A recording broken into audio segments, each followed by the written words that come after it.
Welcome, everyone. I feel it is a very big honor for me to be the host today with my dear friend Alexis Dixon. I can say a lot of things about him. I've known him for, I think, more than 30 years, and he has a remarkable, very professional profile in the world of mediation. His firm, Mediation Solutions International, does enormous work with corporate groups, with universities, to address the issues that are so prevalent right now of conflict and the need for internal dialogue. I mention his professional work to give sort of a formal introduction, but my actual friendship with Alexis is much more. He is such an enormous, heartful, considered, thoughtful person that has, helped me see new things in our friendship, sometimes over a glass of wine. And his work has been, a lot of his pro bono work has been in the nonprofit sector, and most specifically with underprivileged young people. And when I've seen him do his magic with groups of young people and convert their thinking to something more about trusting relationships and, what they can be in the world, I'm humbled by his approach. Very, very humbled by his approach to the world. The other thing about Alexis that is magic is that he is vastly connected in our community of San Diego, in all sectors, all levels of the community. And I think, having said that, I really want to welcome him to this conversation. But also, since he has been conducting many interviews over this COVID time, and talking to enormous array of people, I thought we could start off with hearing about what he's been learning, about what people are doing, thinking in this very difficult and different kind of COVID time. So welcome, Alexis, and thank you. Thank you. Tell us stuff. Well, thank you for that really generous introduction. I've had the pleasure of knowing you for years, and have fallen in love with you for who you are and your sense of self. I think it's very easy when we think of self to think about me. I'm Alexis, this is myself. And I find that people who shift systems and who shift narratives have a definition of self that's just not me, but my definition of self is really an empathic definition. It's the world. One of the things I say is that my address is where my house is, but my home is the world, right? And I think there are people who travel through the world that way. Robert Frost talks about having a lover's quarrel with life, that I look at life, I see the inequalities, I see the injustices, and I'm really angry about it, and yet I still love the world. I'm not addicted to the anger in the world. I am beyond the anger. I am deeply in love with the world, and yet I question the inequality. I question the fact that we know better intellectually and cognitively, and yet we still don't live up to who we are. And so prior to this coming on, before the show started, you and I were talking about heroes and people pulling statues down. And what we were talking about prior to the show coming on was, most of the statues that we honor, or men that we honor as heroes, are men of war. And how wonderful it would be to honor men who dare to do work with children, who dare to do work in the community, who dare to work at VIA and give of themselves again and again and again on a shoestring budget.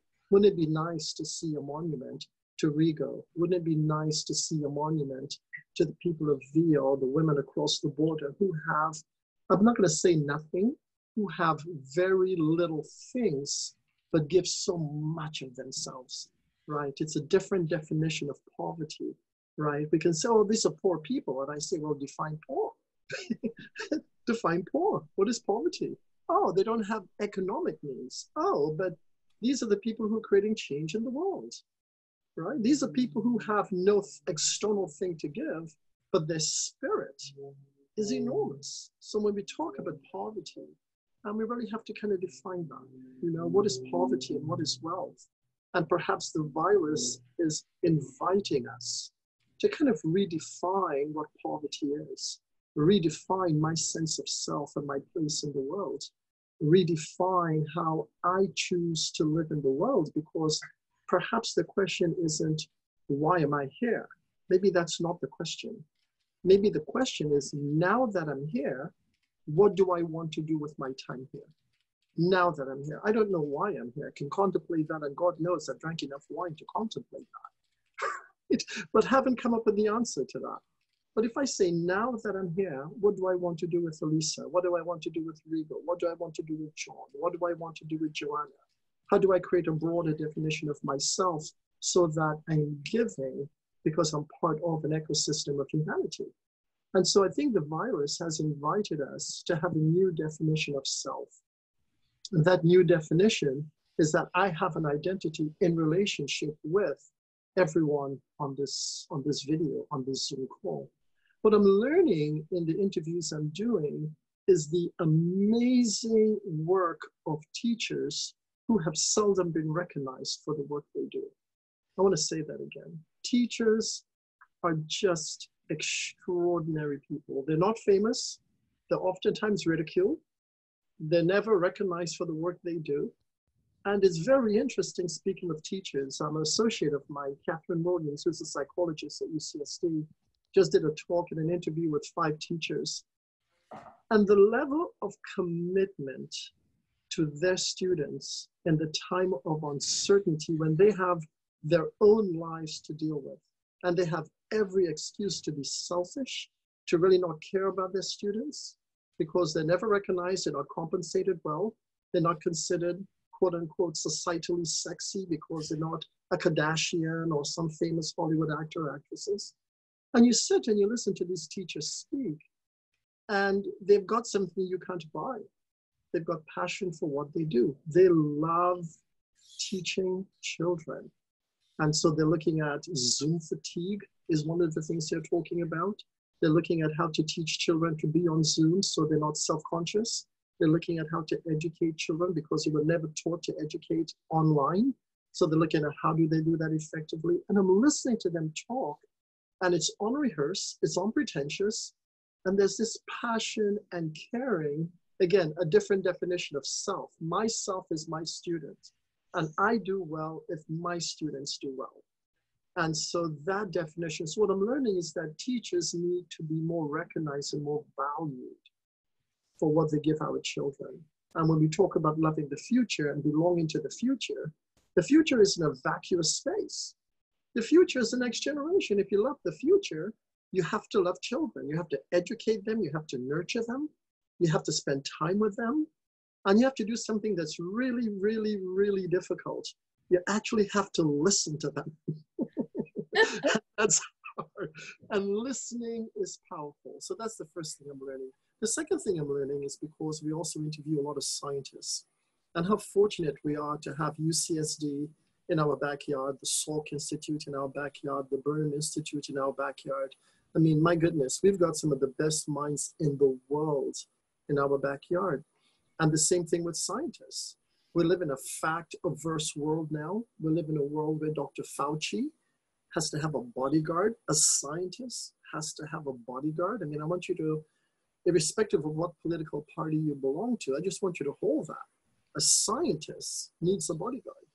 And so in this world where facts are up for discussion, again, I go back to the same thing with teachers. You have a group of scientists who are so dedicated to bring in a vaccine to us that, again, I go back to who our heroes are. We should actually have statues and monuments to these men and women who, for most of us, go unknown, and yet they go into that lab every day, and their passion and their love of life and their definition of self is not them, it's the world. I belong to an ecosystem, and my identity and my sense of self is part of that ecosystem. And my question isn't, why am I here? My question is, now that I'm here, what do I want to give to the world? And I find teachers give love, unconditional love, in terms of how they educate our kids, how they care for our kids, emotional well-being. And I see a lot of the scientists doing the same thing. So I'm learning, and this is a very long answer, I'm learning that the world is an amazing, amazing place. That's what I'm learning. You're giving me a lot of optimism here. Yeah. I mean, there also, of course, are a lot of people struggling at this time. That's right. I know you've had some conversations with some of the students and some of the lower income members of our community, and I'm wondering what, you know, if you can speak a little bit to what you're hearing from those that are not the helpers, maybe the ones that are really in the trenches right now. Yeah. For some reason, part of what's beautiful about this world is also painful. Anxiety is huge. Panic attacks is huge. Depression is huge. Domestic violence is huge. And so there are times, you know, when I look at the sunset, I see the elegance and the incomprehensible beauty of the sunset. And at the same time, you look at children who are suffering or families who are suffering, and you want to cry. You weep with the world. You know, you cry with everyone. When I see children suffering, I weep. I'm part of that family. I don't know their name. I may not share skin color with them. I may not speak their language. I may belong to a different religion, but that's a member of my family. My home is the earth. We all breathe the same air. We all eat the same fruit. We all want a happy life. We all want to be safe. We all want to be loved. We all want that. Even, you know, everybody does. And so when you see that, when you see oftentimes children and families who are struggling, that's difficult. It's heartbreaking. And that seems to be part of what comes with this existence that we call life. So what do? We do whatever we can. We build communities. We look at organizations like VIA and ask, if I have anything, what can I give to VIA? Oftentimes, if I'm in a community and I see children who are struggling or know of families who are struggling, if I can do something, I will. It might be just calling and saying, hey, how are you? I'm thinking of you. It might be saying good morning to a child. It might be buying someone a cup of coffee in a lovely way. Say, hey, I'm going to get a cup of coffee. Can I get you one also? What's your name? How are you? How are things today? The power of just listening to someone. Oftentimes we feel powerless to do something, but I want to invite people who are part of this talk to really appreciate the power of just simply listening to someone. Because oftentimes, you know, people have no one to just tell their stories to. And the fact that you just offer an empathetic air where you just listen and you say to the person, thank you for sharing that with me. I can't give you anything because I may not have anything myself, but can I give you a hug, or can I call you tomorrow, or I'm going to take a walk next week. Would you take a walk with me and we can talk again? So from the simplest thing to the most powerful thing, right? We all have the ability to vote for the most part, and if we don't, we can influence it. So changes happen at the level of policy. So if you're protesting, that's fine, but you have to vote, because you have to vote for people who will support the organization that will serve those people who are less participatory at the table of equity. And so there are large things we can do, and there are small things we can do. Voting, building communities where we're speaking with the police officers and engaging with VIA, making donations to VIA and contributions to VIA, bringing resources to VIA if you can, getting together with other members of your family if you have a birthday. Instead of getting another gift or another tie or another blender, maybe you can raise some money and then make a donation to VIA. So there is certainly parts of the world where you simply weep. You just have to cry. It's like having a lover's quarrel. I go back to Mother Teresa used to say, I've spoken to God. I have done everything he's asked me. And I walk out of my clinic and I see the lines still as long as they've always been. Where are you? Right? And then she goes back into the clinic and she does the work again. And so there is something about making a commitment to equity. John Lewis just died recently, and I heard he was arrested 40 times. 40 times this man was arrested, not for himself, but for the emancipation of other people, including himself, but for everybody, 40 times. There's something about that. And so do I see the world in all its pain? I do. And yet I still love the world. I still believe in the goodness of mankind.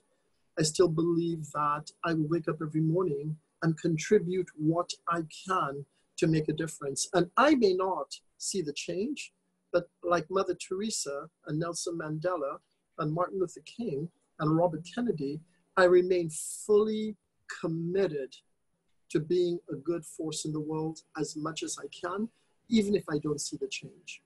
And so sometimes I weep. Sometimes I look at the sunset and I wonder about the world and its beauty and its elegance and God. And other times I look at the horrors of the world and I just weep. But yet I still remain committed to being an instrumental force for good in the world. Well, you touched on it, but I'm quite curious about this issue that has come up during this time of shutdown, which has brought people into the streets. And speaking of inequities and difficulty in our culture at this time, and that the issue of race. And I'm just wondering, you know, from what you're saying, your own commitment, but then what kind of resolution do you see to this deep fundamental conflict and divide that is sort of jumping out at us right now? Yeah, well, the first thing that I always laugh about is people who are racist. And I just listen to them, you know, and I have a dear friend, Brenda, what's Brenda's last name? She was an engineer who studied conflict resolution. And this was about 35 years ago. There's a guy named John Messner. Is that his name? The racist guy in Santee. There's a guy who's a racist, lives in Santee. And he identified himself as Dutch. And one day she heard he was going to be at Mount Soledad. And she goes up, and Brenda is a very dark-skinned engineer, very bright, brilliant woman. And she said, I want to meet him. And we all thought she was crazy. Like, he said he's a racist. Why do you want to meet him? But I just want to know what he thinks. And this is a true story. I'm going to give you not the accurate version, but kind of the general overview of her engagement. So she goes to Soledad, and he's there. And she said, hi, John, my name is Brenda. I heard you're racist. And he said, yes, I am. And I heard you don't like black people. And she said, no, I don't. And he said, so who do you love? He says, well, I love white people, and it's the white power, and white people have done everything for the country. And people who are Mexicans and black should leave the country and go back to their country. And she says, well, it sounds like you really love America. So she's holding him. This is called, in conflict resolution, this is called listening to understand. So in conflict resolution, one of the methods of diffusing conflict is listening to understand. So here's an example of that. So it sounds like you really love America. I do, and all the blacks and all the Mexicans should leave, and this is white man's country, and everything that's good was made by white men. Oh, it sounds like, Brenda, black woman, John, it sounds like you really love your race. Well, I do. I mean, our race is superior, and all you guys who came here are inferior to us, and you should thank us for all the good things we've done for this country. It sounds like you really, really love America, John. It sounds like you really, really love him, you know. And she does this with him, never opposing, never resisting. And she does this with him for half an hour. And then after it's over, she said, John, thank you so much for sharing your views with me. And she walked away. I think the humor of that is that I would love John to take a DNA test. You know, I would love John to see genetically how white he is, or how black he is, or how Native American he is, and all that. The issue of race is so embedded in our culture. And I think the insidious aspect of it is that it is incentivized. People who are white skinned are told that they have, I'm going to use this language, a currency. They have a currency that nobody has. So if you're white, you have a certain amount of currency, and the closer you get to black, the less that currency is. So if you're brown, you have certain currency. If you're really white, you have some currency. I'm going to personalize this for just about 30 seconds. My grandfather is white. My grandfather is a tall, white, bald man. Thank you, grandfather. I really appreciate the bald head. And my grandmother is a very dark-skinned, Black Indian woman. And so in my family, my mom's brothers and sisters, my aunt in Canada looks like John. She is totally white. My aunt in New York is completely Black. So in my family, you have white all the way to Black. And so I grew up with a sense of what we call looking at one's humanity, that your skin color, I see color, but I also know that it's inconsequential, right? So when people say they don't see color, what I do is I invite them to see color and then go beyond it. That's what you do. So you see it. I see Rigo is brown. I see Rigo, but I know Rigo. And I say, oh, there's a beautiful brown man who gives his life's work to the community, to kids, to educate them. I see Elisa, I say, there's Elisa, I've known her. She's so committed to VIA. I know who she is. I know her soul. I see John. I've heard lots of wonderful things about John, and he's white, and I see that. I don't ignore that, but I see all, I'm going to use this language, all the textures to John. So when you see color, what you see color on all the other textures that goes into making that person. So what do we do with color? What do we do with race? We see it, and we ask the question, if I'm white, since I'm given white privilege, what do I want to do with that privilege? Because if it's going to be given to me, I'm white and I have it, I get it. I can apply for a job and I may get it or may not, but it wouldn't be because I'm white. A policeman can stop me, I may be able to confront him, but chances of him killing me is pretty low. So what I invite people who have white skin to really, really consider is not so, to certainly, you know, protest, certainly vote, certainly, you know, fight to change policy and create systems of equity. But most fundamentally for people who have white skin, my invitation is to ask the question, since society gives me white privilege, how do I choose? How do I choose to use white privilege? Do I choose to use it in a way that separates me from other people? Or do I choose to use my white privilege as a platform to vote for equity, to invite people into my home who don't look like me, to, when my neighbors make a racist comment, to say, you know, that's not quite where I live. And if you're going to continue to do that, you know, my interior, the home of my interior has no place for that. That's a piece of furniture. That little racist comment is a piece of furniture that doesn't kind of fit with the interior decorative system of my interior. So I'm not going to take that racist sofa or that racist table. That's the least we can do from a fundamental point of view. And then on a broader societal point of view is to vote, fight to change policy, have conversations of inclusion, get to know people who are different from you and understand them, and enjoy the multiplicity of colors that we as humanity are expressed through. I mean, you know, it's kind of interesting. I was looking at a rainbow the other day at the beach and people just stopped. I was in Oceanside. It was my birthday. My girl took me for my birthday winter restaurant in Oceanside.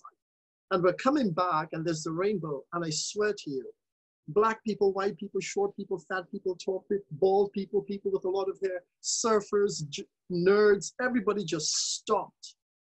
And we're all silently looking at the sunset. And people were like, wow, look at those colors. Like, wow, that's so beautiful. Mom, look at that. What could...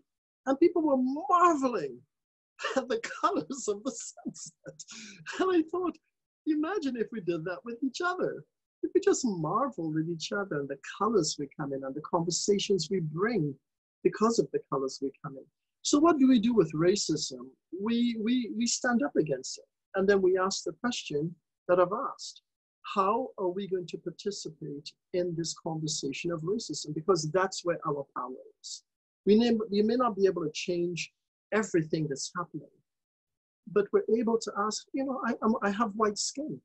And so the fact that white skin gives me a certain power in society, what I want to do with that power? Oh, I want to create, you know, I want to create systems of equity. If I'm at a party and someone makes a terrible comment, I'm not going to participate in it. If I am, you know, I'm going to have friends who are diverse, I'm going to learn to speak Spanish. And when people make comments about Mexicans or Blacks or whoever it may be, I'm going to invite them to not be part of my social system. What does that mean? It means that you may have to lose families and friends. Mm. I mean, there's a consequence to that. We have family members. I've got friends who have family members that they have just separated themselves from because there's a generation of people or some people who just, even though they're family, say things and do things that may not lend itself to how you want to be in your life now. So action requires courage. It really, really do. It requires courageous act to tell people you love, people who've been there for you, people who you call mom, dad, grandpa, cousin, uncles, and aunts, that this is not a conversation we're going to participate in any longer because it is too costly. It is too costly. The cost of racism for all of us on this call is extremely high, extremely high. And it's not a cost we care to incur any longer. So what will happen with racism? All of us have a responsibility to not participate in it. I know I have one friend who talked about, you know, the generations of particularly the presence of Black people in the United States, of the 400 years of that, and that it's our responsibility to stop with this generation. Yeah. So I'm sharing that dream with you. And I think, and if I may, I think this generation, when you look at the kids who are protesting, they're Black, they're white, they're of a certain generation. And I think what this generation is saying, we don't want that, guys. I mean, we were interviewing a 13-year-old the other day, and she's in school, and her school actually do shooters drill. What do you call it? Like, what do you call it? Something shooters drill, right? Mass shooters drill. And so at 13 years old, this kid is now the spokesperson for school shooters drill. And someone said she was a hero. Someone said how smart she is. But, you know, it was my turn to ask her a question, I apologized to her. And I wonder if our generation has to look back at the 20-year-olds and the 10-year-olds and say, you know, we just simply like to apologize to you for bringing you into a world where there's racism. We've done some things well. We haven't, as a generation, we haven't done everything badly. But for the love of God, we bring children into a world of hate. Don't you think we owe them an apology for that? Don't you think we need to look at that generation and not tell them they're bad, they're terrible, they're unkind, they only care about themselves? I think before we do all of that, we owe it to a generation of children to simply look at them and say, we did some things well, but for the love of God, we recognize we bring you into a world of inequity, of racism, of poverty, of inequity in gender, and we just want to apologize to you for that. We didn't get some things right. And I think that's where we have to start with this generation. So I look at them on television, I see them protesting, I see them essentially saying, you brought us into a world, and we don't want this part of the world. We don't want the racism that comes with the world. We don't want the inequality and the inequity that comes with the world. And they're fighting against it. And that's notable. I think we need to applaud them for that. well, I, as you know, here at Via International, we are very connected and concerned with the current situation of migrants and immigration here at the US-Mexico border. And as an immigrant yourself, I am curious to hear, you know, what you see as possible measures to ease this incredible impasse that we have come in the same vein as kind of the discussion of race. And yeah, I was born in South America, right above Venezuela. So I was born in British Guiana, which is now Guyana. And so when I came here, people said, boy, you talk funny. And so, you know, it's interesting. There is something about, there is something called the overview effect. When astronauts are on the moon and they talk about this, a guy named, I think Edgar Cooper talked about this and came back and created an organization called ION in San Francisco. So when astronauts are on the moon, they turn and they see the Earth hanging in the balance. And they're kind of blown away because on the moon, the Earth looks like this big sphere. They're just kind of hanging in darkness. There's nothing holding it up. It's just kind of there. And so they call that the overview effect. And what that means is they see the Earth. They don't see Mexico. They don't see Venezuela. They don't see Antarctica, they don't see Russia, they don't see any of that. All they see is the Earth. And so that's called the overview effect. So when astronauts usually come back to Earth, even astronauts in the space shuttle, in the space station, talk about that. They don't see any borders. They see amazing sunsets, they see amazing oceans, they see the Himalayas, they see Kilimanjaro, but they don't see Mexico and Spain and all those countries. So it's called the overview effect. At some point, you know, we have to engage in empathy. We really do. We don't have an intellectual deficit. We have a lot of smart people on the planet. What we don't have enough of is people who are empathetic and smart. We have people who are smart that hope to be empathetic, right? And so we really prize really, really smart people. You know, we say, oh, he's really smart. Oh, you know, have you met Nancy? She's really smart. And then my question after that is, but does she have empathy? Does he have empathy? Does he use his brilliance to care about people across the border? Does she use her brilliance to care for people who are not within her class system, her class construct?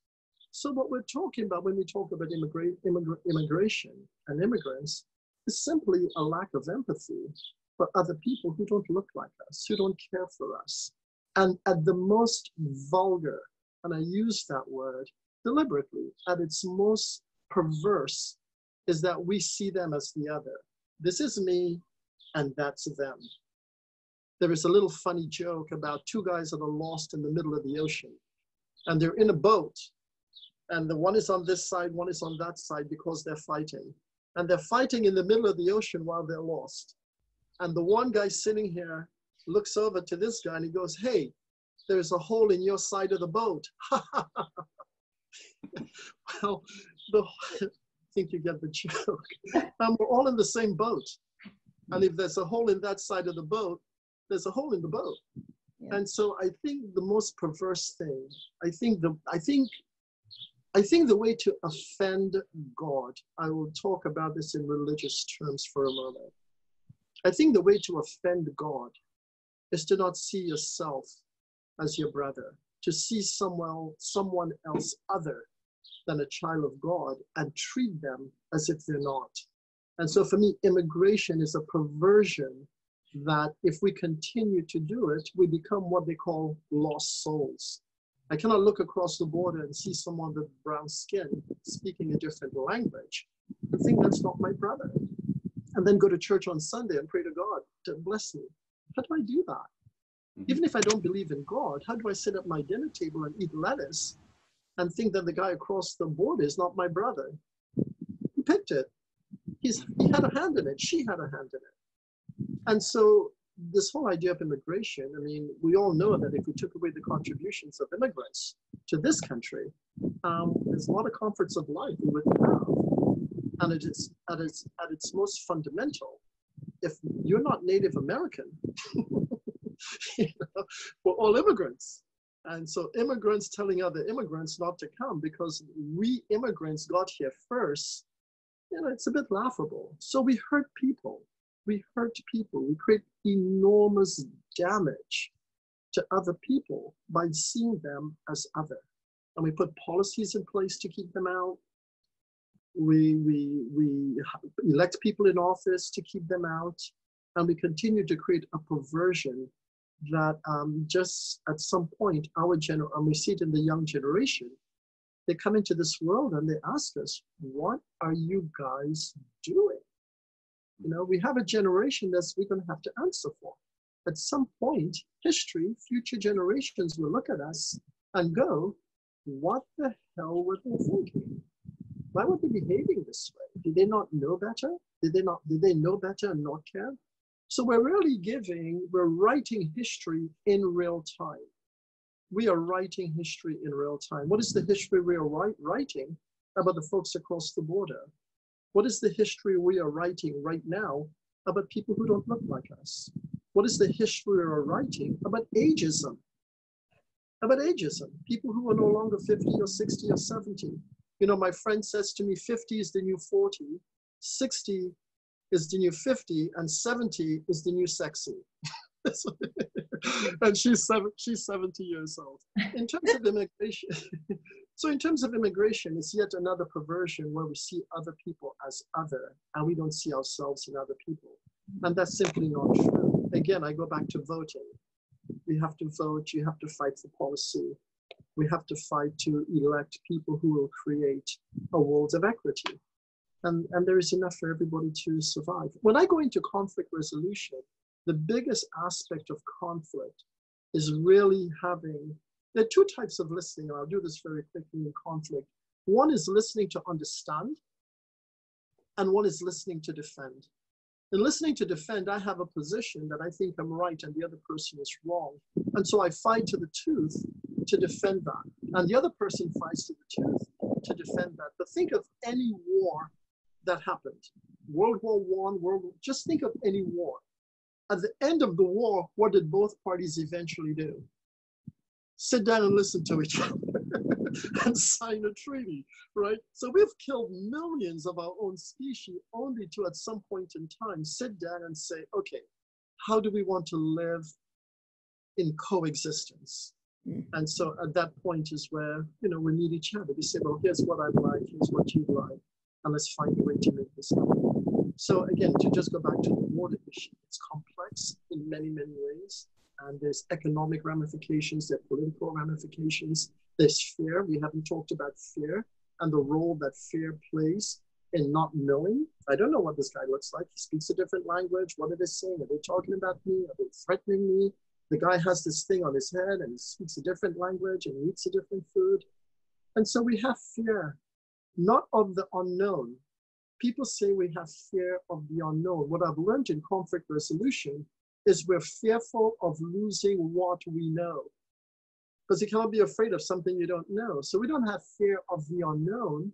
We have an identity to what we know. And if we lose that, we become fearful. So we have fear of intellectually dying. We have fear of psychologically dying. That's what we're fearful of. And so when I travel, I was born in Guyana. My grandfather is white and Scottish. My grandmother is Black and Indian. Every member of my family is a different color. And so when I meet people who don't look like me, and when I meet people who don't speak like me, I have this curiosity about who they are. So who are you? And how do you live? And what do you eat? And what do you and your family talk about? And that's a different kind of engagement. And so the invitation from the virus, I do believe, is for us to get to know each other in ways we've never known each other before. Well, what I totally appreciate so much about Alexis is the many directions, kind of roads, vias, I might say, he can take in a conversation or on various themes. But I do think that he's an example of someone that we could all maybe learn from and emulate some in his approach to the world. One of the things that he had said in our kind of pre-video conversation is his enormous, at this time, more than ever, appreciation and love for the world and for humanity. So I think that's hopefully something we can all hold with the stress that is out there and the uncertainty, and is to just really respect everyone and be more open ourselves, to be present for what's possible in our new iteration of how to live this world.